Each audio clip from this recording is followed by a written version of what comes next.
Hola a todos.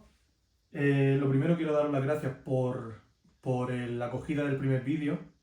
No esperaba que el vídeo lo comentase tanta gente. Para mí son muchos, porque bueno, un vídeo de media hora en el que presento y comento un poco lo que voy a hacer, sinceramente no esperaba demasiado. Pero bueno, la gente se ha portado bastante bien. Me han estado comentando sobre, bueno, algunos dando ánimo, otros sobre materiales que tengo que adquirir. En concreto, una persona incluso me escribió por correo y se ofreció a ayudarme a entender el funcionamiento del comprobarrador de válvulas y a, bueno, a enseñarme a cómo utilizarlo y demás. Está pendiente que charlemos, pero bueno, se agradece mucho esta ayuda. Realmente a mí me viene muy bien. Ya os digo, yo soy una persona que está empezando.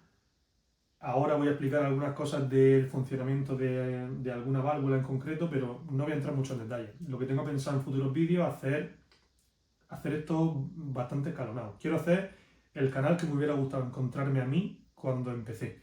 Así que va a ser, vamos a ir de explicaciones muy básicas hasta las más complejas conforme yo vaya avanzando. Ya lo dije en el vídeo anterior y no quiero repetirme.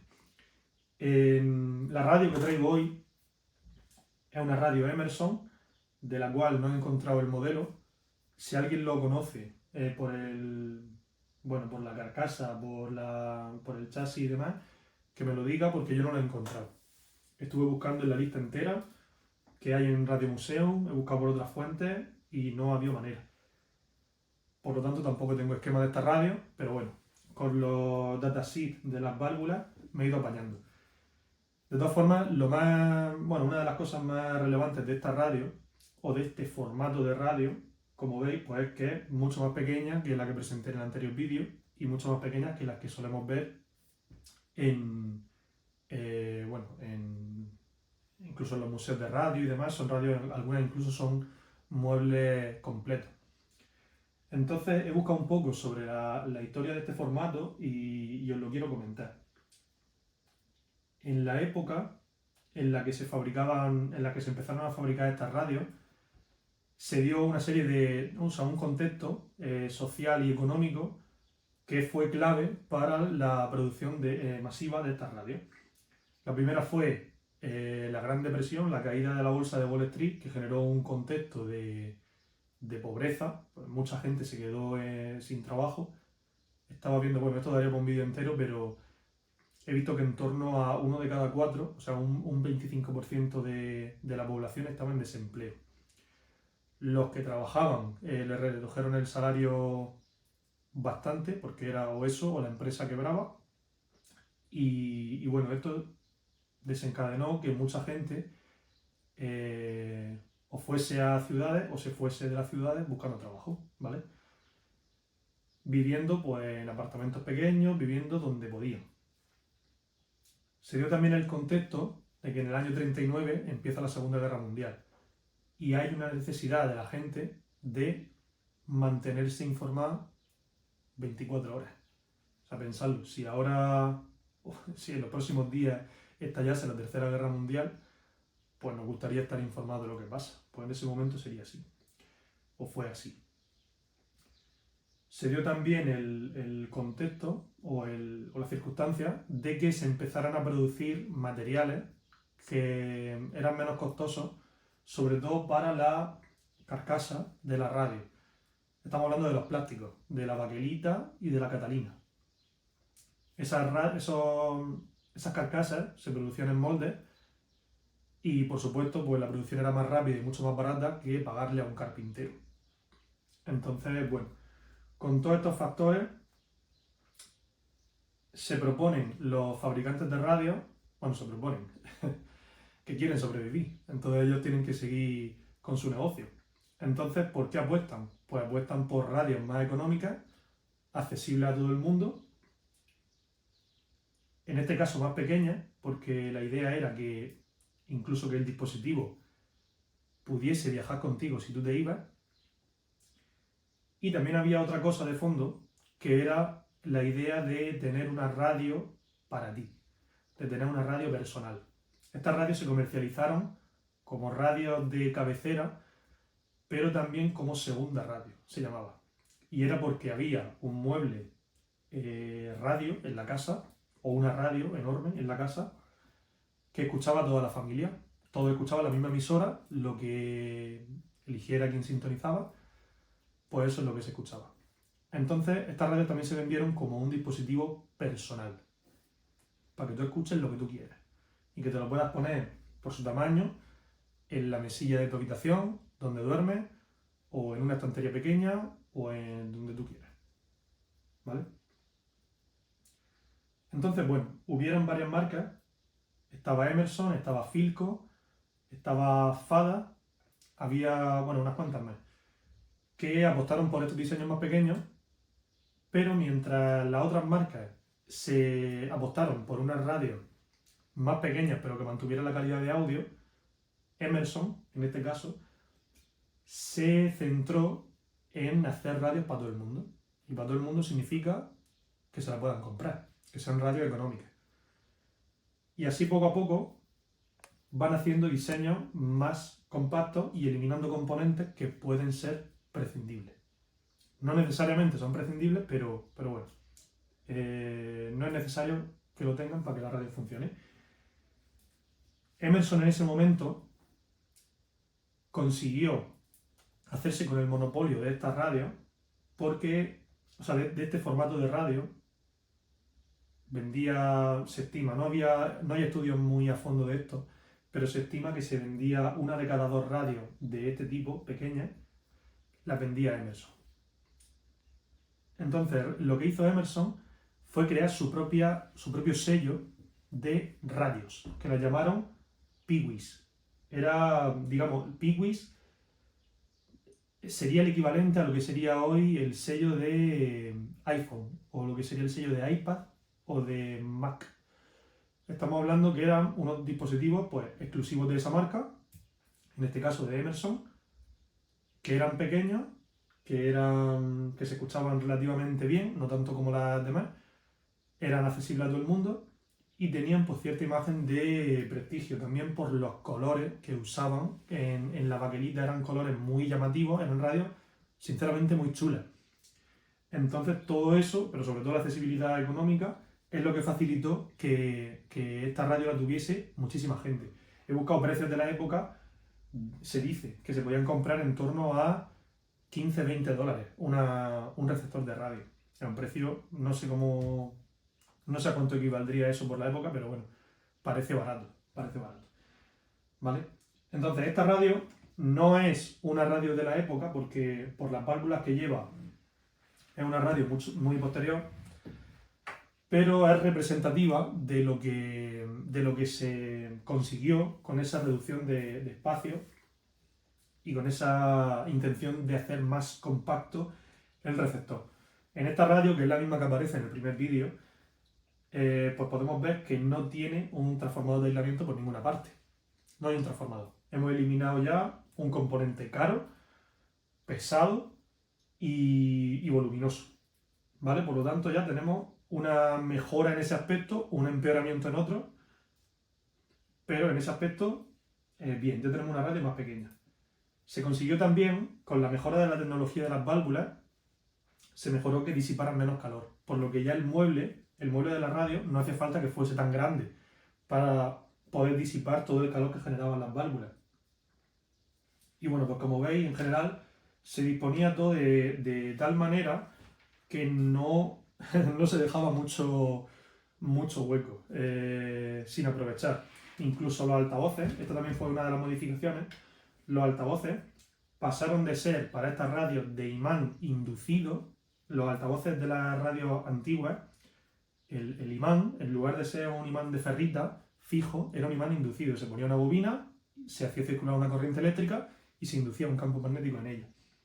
Pues este, por ejemplo, ya tenemos un imán fijo, ¿vale? Mucho más compacto, un altavoz más pequeño, se escucha peor, pero también es más barato.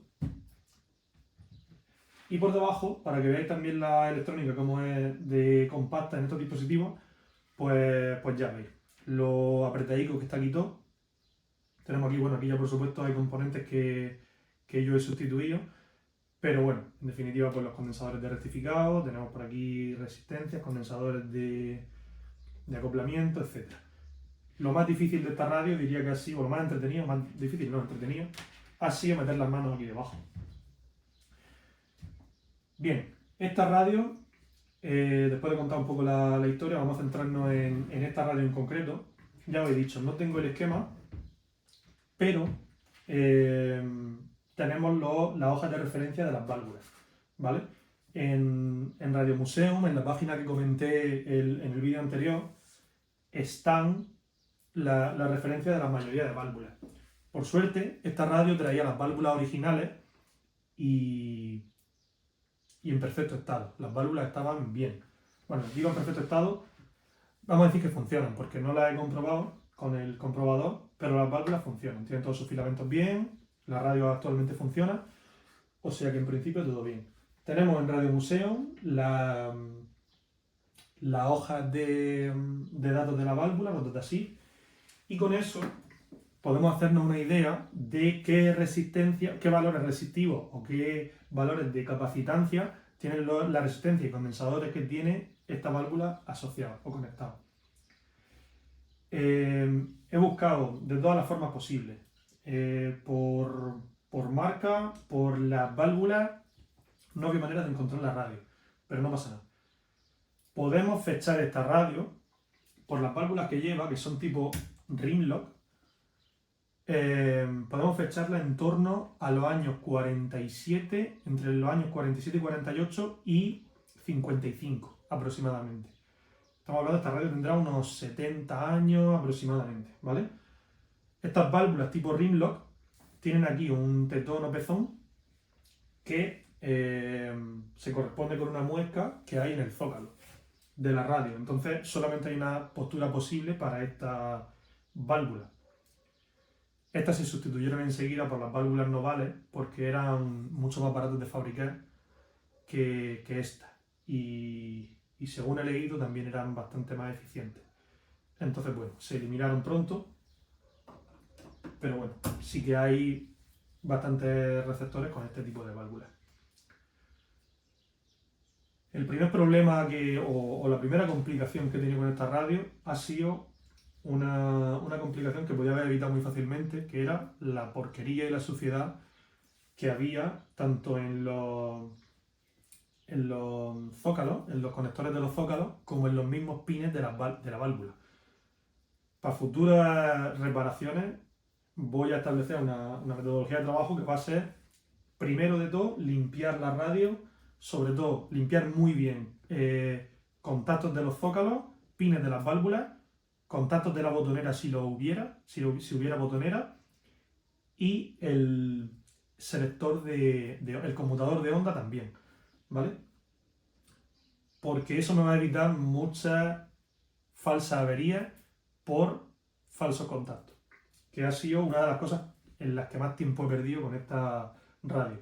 Así que primero haré una limpieza de las válvulas. Más adelante comprobaré las válvulas como estén con el comprobador, y ya pues iremos a las comprobaciones de rectificación de corriente, comprobaciones de las resistencias y resistencias de cátodo, condensadores de acoplamiento, etc. Vale, ya hemos dicho, tenemos esta radio en torno a 1947-1955, unos 70 años tendrá. ¿Qué le he hecho a esta radio? Pues a esta radio le he hecho varias cosas. Le he puesto, los condensadores de rectificado estaban hechos polvo, los he cambiado directamente, pero lo voy a dejar para el final el comentario sobre esto porque he hecho algunas modificaciones más que quiero comentar. Bueno, los condensadores los he sustituido. Y lo que he hecho también, he sustituido tanto condensadores como resistencias que estaban o cruzados o fuera de rango o directamente abiertos. Y bueno, en general, pues medición de todos los componentes que tenía, sustitución de los que no valían, y ahora os explicaré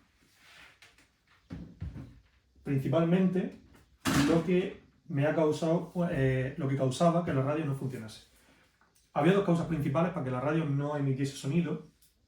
Una era, lógicamente, la rectificación de corriente que no le estaba llegando, o sea, no tenía una corriente continua dentro de la radio. y la otra era en la válvula UL41, UL41, esta de aquí, que es la válvula de potencia, la que da salida al altavoz. Teníamos la resistencia de cátodo abierta, no pasaba corriente por ella, y el condensador de acoplamiento estaba cruzado, ¿vale?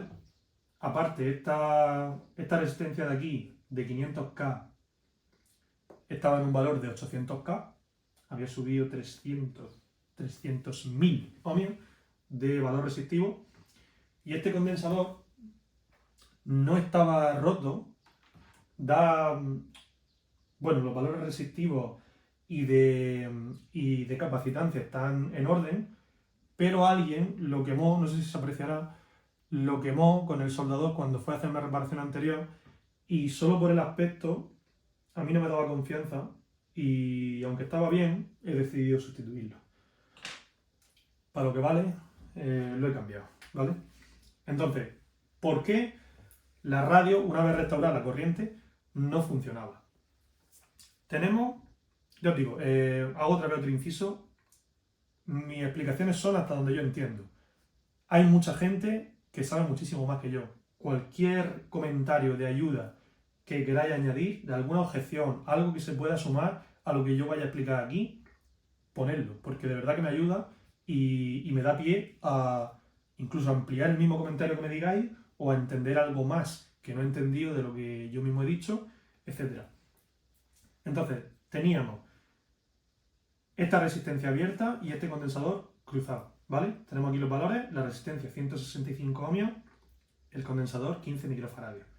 Condensador directamente, cuando lo comprobé lo cambié, y la resistencia, pues también, lógicamente. La función que tiene esta resistencia es generar cierta polaridad positiva en el cátodo de la válvula respecto a masa, pero sobre todo respecto a la rejilla de control de la válvula, ¿vale? El cátodo tiene que ser más positivo que la rejilla de control. Los electrones van de negativo a positivo, en contra de lo que dicen todos los manuales que te hablan en un sentido tradicional de la corriente. Lo que se mueve son los electrones, no son los protones que están en el núcleo de los átomos. Son los electrones los que se mueven, van de negativo a positivo. Entonces, en la válvula los electrones circulan en este sentido. ¿De acuerdo? Van del cátodo, pasan por la rejilla de control, la rejilla aceleradora, si no me equivoco, rejilla supresora, si tampoco me equivoco, y van hasta la placa, ¿vale? Ese es el ciclo que tienen. Entonces, la idea de esta resistencia es, los electrones que vienen por aquí van a verse frenados por esta resistencia. Y aquí, en este punto de arriba de la resistencia, va a haber un déficit de electrones, va a haber menos electrones que en la parte de abajo. Cuando hay más electrones aquí, esto está cargado negativamente. Le sobran electrones. Cuando aquí está cargado positivamente, le faltan electrones. ¿Por qué se produce eso? Pues precisamente por la dificultad que ofrece esta resistencia a ese paso de electrones. Aquí se acumulan y aquí hay menos. En tiempo real hay menos aquí arriba que aquí abajo. Por lo tanto, esto está cargado positivamente respecto a este punto. Espero que se haya entendido. ¿Qué quiere decir? Que aquí tenemos un voltaje aproximado de 6, 5, 7 voltios aproximadamente. Por ahí. Es el voltaje que podemos tener aquí positivo respecto a masa. ¿Vale? Entonces esta resistencia la cambié porque lógicamente al estar abierta, aquí no había circulación posible de electrones, ¿vale? La radio se quedó sin audio. Al estar esto, bueno, no lo comprobé entre que cambié el condensador y la resistencia, pero al estar esto abierto y esto cruzado, aquí la válvula dejó de funcionar. Entonces ya no había audio en la radio. La función de este condensador, que es de acoplamiento, es la siguiente. Si esta resistencia está destinada a mantener un voltaje positivo en el cátodo estable, lo que va a producir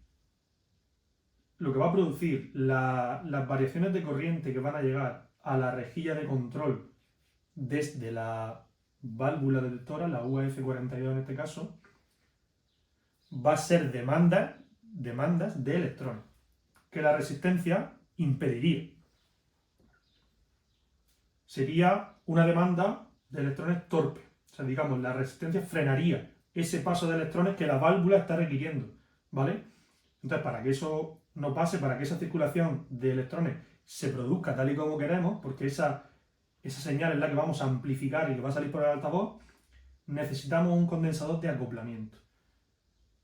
La corriente continua la va a frenar el condensador, pero la corriente alterna de la señal, o sea, la demanda de electrones que produzca la variación que se va a generar aquí, va a pasar libremente por el condensador y pasará hasta la placa y de ahí al altavoz. ¿De acuerdo? Espero que también se haya entendido. Entonces, con estos dos componentes sustituidos, la válvula vuelve a funcionar y ya tenemos audio en la radio. ¿Qué pasaba todavía?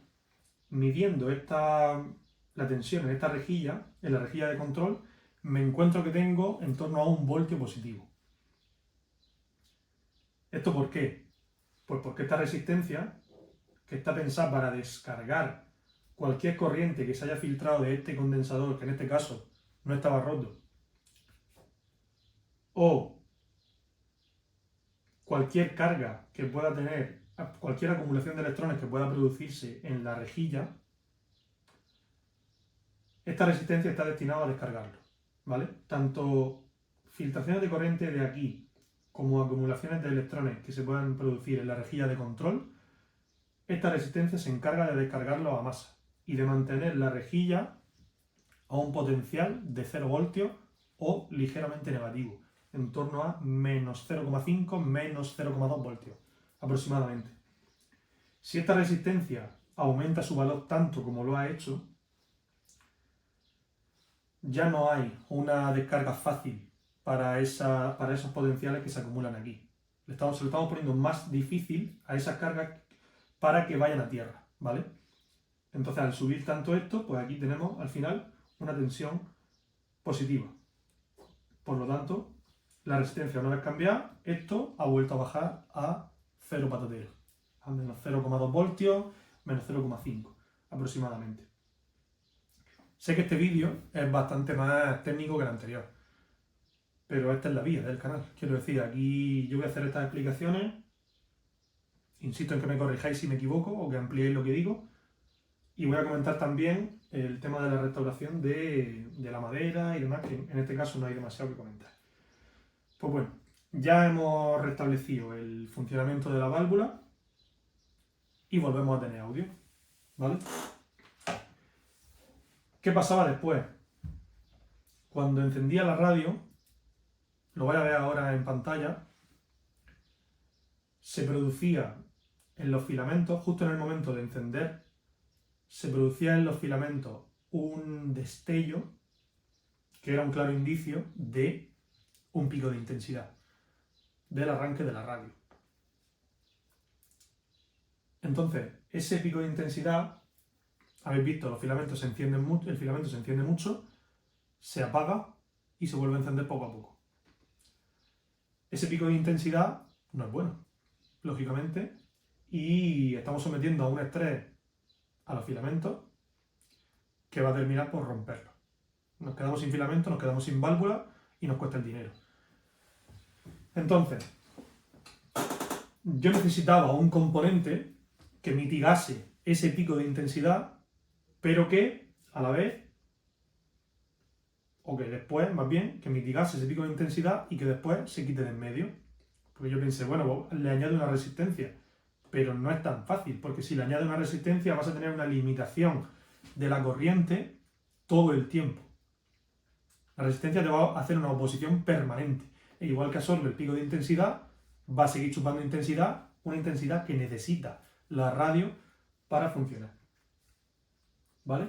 Entonces, ese componente existe y se llama termistor NTC. La idea o el funcionamiento de este elemento es que en frío NTC significa coeficiente de temperatura negativo. Es decir, cuanto más caliente está esto, menos resistencia tiene. Más fácil pasa la corriente por él. Entonces, la idea de esos componentes es que van a absorber el pico de intensidad del principio y conforme vaya pasando intensidad por ellos y se calienten, su resistencia va a ir bajando y se van a quedar, no a cero, sigue ofreciendo una resistencia, pero ya es más baja que la del principio, bastante más baja que la del principio. Entonces, el circuito que tenemos en la radio es este. Tenemos 5 válvulas, UI41 rectificadora, UL41 válvula de potencia de audio, UAF42 detectora, UAF42 también amplificadora de frecuencia intermedia y UCH42 válvula osciladora. Van todas en serie. Esta radio no lo he dicho, pero se da por hecho, es de chasis vivo. Tenemos uno de los extremos, la fase o el neutro, depende si ponemos el enchufe así o asado. Tenemos la fase al chasis o el neutro al chasis, ¿vale? Y el circuito es este. Tenemos, vamos olvidándonos de esto un segundo, tenemos la entrada y directamente va a los filamentos y de ahí a masa, de nuevo, ¿vale? De la fase también sale a la bombilla de, no lo he puesto aquí, 125 voltios, no hace falta que lo ponga, y de la bombilla a masa, ¿de acuerdo? Y también de la fase sale a la placa de la válvula rectificadora. Esto lo explicaré, el funcionamiento de la válvula, en otros vídeos, ya lo he dicho, así que no os preocupéis si no entendéis esto, habrá mucha gente que sí, pero bueno, los que no, no os preocupéis, lo explicaremos. ¿Qué he hecho yo aquí? Pues he añadido 2 termistores de 140 ohmios cada uno, 2 en serie, porque no encontraba uno de mayor valor, también porque pensaba que uno de 140 ohmios iba a ser suficiente, pero resultó no serlo. Haciendo las pruebas, el pico de intensidad seguía relativamente alto, no lo hemos conseguido, pues le añadimos uno en serie. Entonces tenemos 2 de 140 ohmios que por la temperatura ambiente se queda en unos 260 ohmios reales, en frío, a temperatura ambiente. Y después de medir la intensidad en este punto, que me daba en torno a, bueno, antes de los termistores me daba 165 mA, después de colocar los termistores, 147 mA. Pues le he añadido también un fusible de 200 mA, ¿vale? Lo tenemos aquí, el fusible que le he añadido, como elemento de protección a la radio. La idea es que cualquier pico de intensidad que haya, pues que no nos joda los dispositivos, o sea, no nos joda los elementos de la radio, que se rompa el fusible y se cambia después de reparar la avería que haya ocasionado ese pico de intensidad.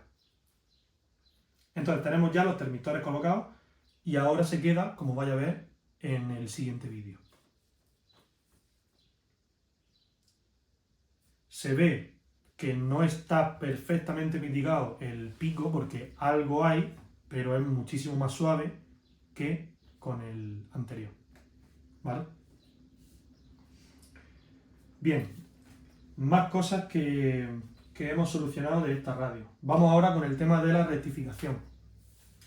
Los condensadores de rectificación, bueno, llevaba uno doble, que es muy frecuente en este tipo de dispositivos, una sola envoltura para 2 condensadores. Estaban hechos polvo, no valían, eran en torno a 33 microfaradios, creo que era, no estoy seguro porque lo tiré a la basura, yo os digo la verdad, no me acuerdo si era 33 microfaradios o 50, pero en cualquier caso estaba roto y había que sustituirlo. Entonces, ¿qué hice? Pues como novato, pues dije, vale, pues si le pongo un condensador de 100 microfaradios, va a filtrar mucho mejor la corriente y por lo tanto el audio sonará muchísimo más limpio. Esto no es así, esto es un error y lo que he estado haciendo es someter a un estrés a la válvula. ¿Por qué? ¿Y cómo me di cuenta de esto? Pues me di cuenta precisamente grabando el vídeo de la segunda, una vez cambiado una vez instalados los termistores, quería comprobar si los filamentos, una vez están calientes, también sufren ese pico de intensidad. Y esto lo digo porque, igual que el termistor es un NTC, tiene un coeficiente de temperatura negativo, es decir, con el calor baja su resistencia, en los filamentos de las válvulas pasa lo contrario. Cuando están calientes, aumentan su resistencia y cuando están en frío, tienen menor resistencia. De ahí también que tengan ese pico de intensidad. Cuando están en frío no ofrecen casi resistencia. Es cuando se calientan, cuando empiezan a generar esa resistencia, ¿vale? Entonces, en una de las pruebas, claro, ¿cómo pruebo eso visualmente? Pues calentando las válvulas, encendiendo la radio, apago e inmediatamente vuelvo a encender. ¿Qué pasaba? Pues lo que vaya a ver ahora.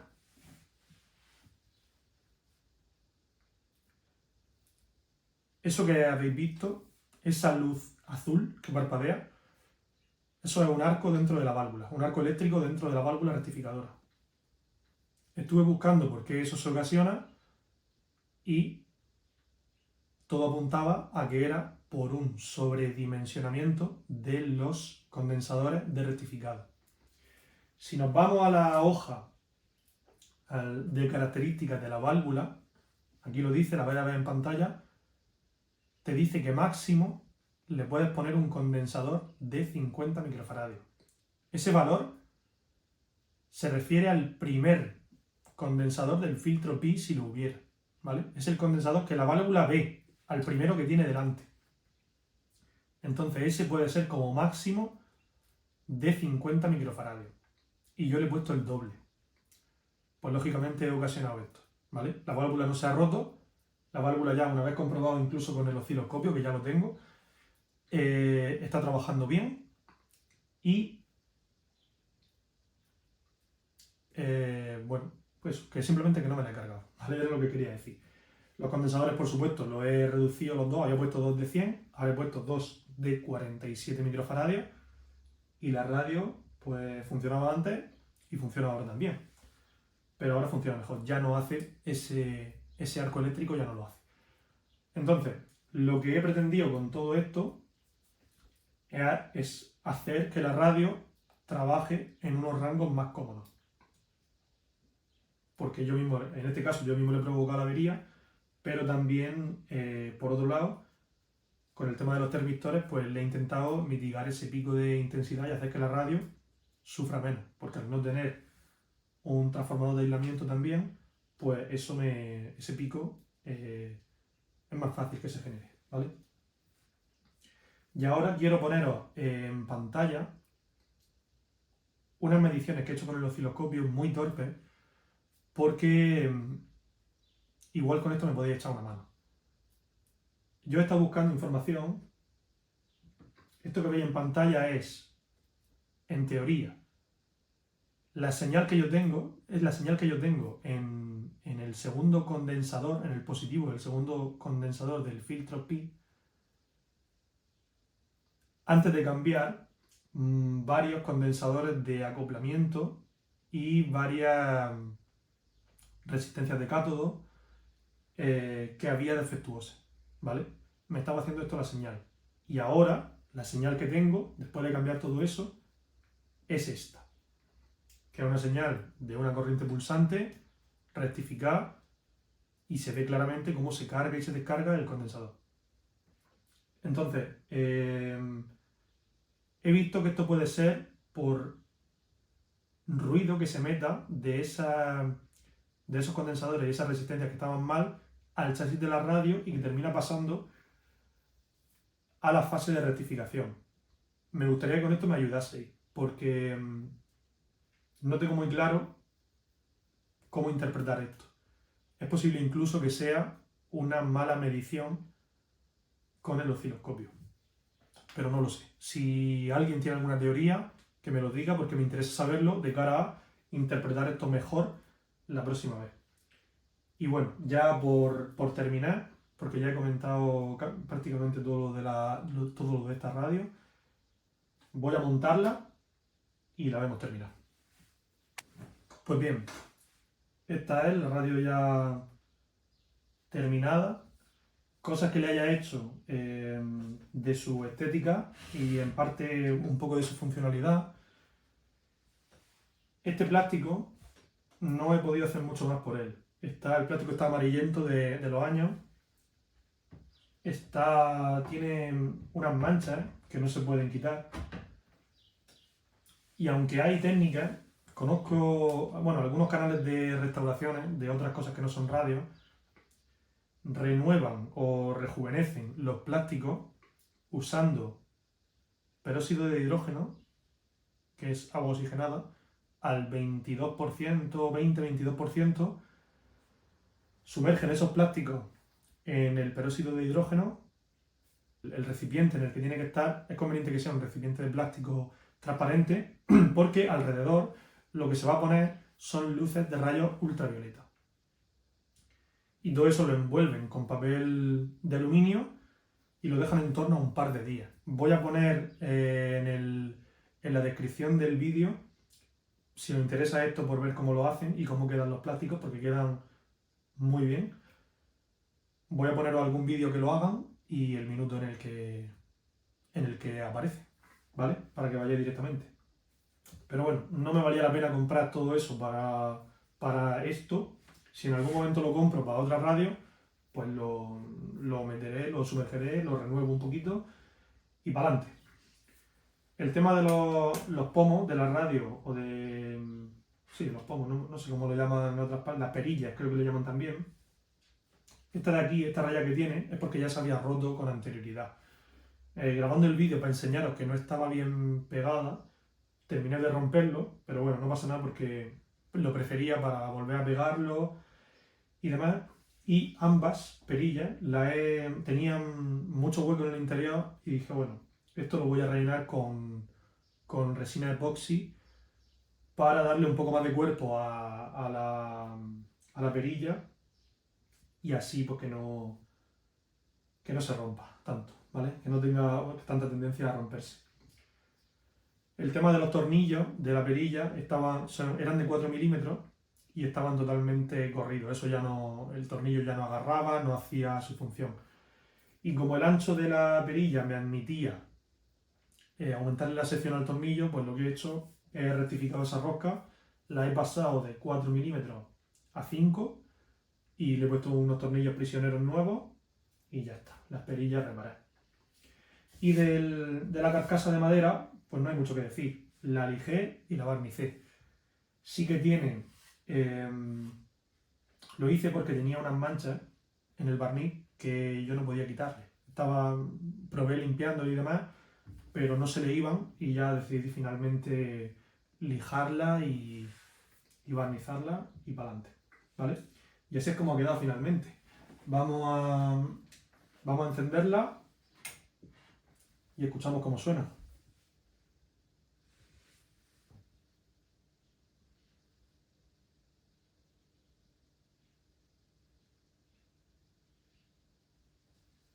Sabéis que tarda un poco por el tema del calor de los filamentos.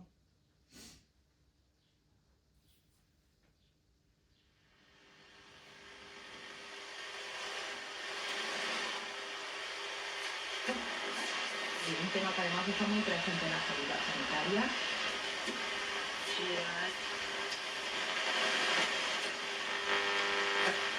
Quien ha estado en esta presentación, que ha sido nuestro compañero Javier Herrera. Hola Carmen, ¿qué tal? Muy buenas, pues aquí estamos en el Palacio Episcopal donde acaba. El ruido de fondo ya lo comenté. Es por el sitio en el que estoy. Mala suerte en ese aspecto porque está haciendo que reparar estas radios no sea tan gratificante como lo sería si cuando termina escucha una emisora con cierta calidad. Por eso, para próximas reparaciones es posible que me decante por otras radios que tienen recepción FM, a válvulas también, y deje estas para cuando cambie de ubicación, que no tardaré mucho. Así que, bueno, este es el sonido que tenemos. Muy nuestro que se llama Fundación Jesús Abandonado. Otra cosa.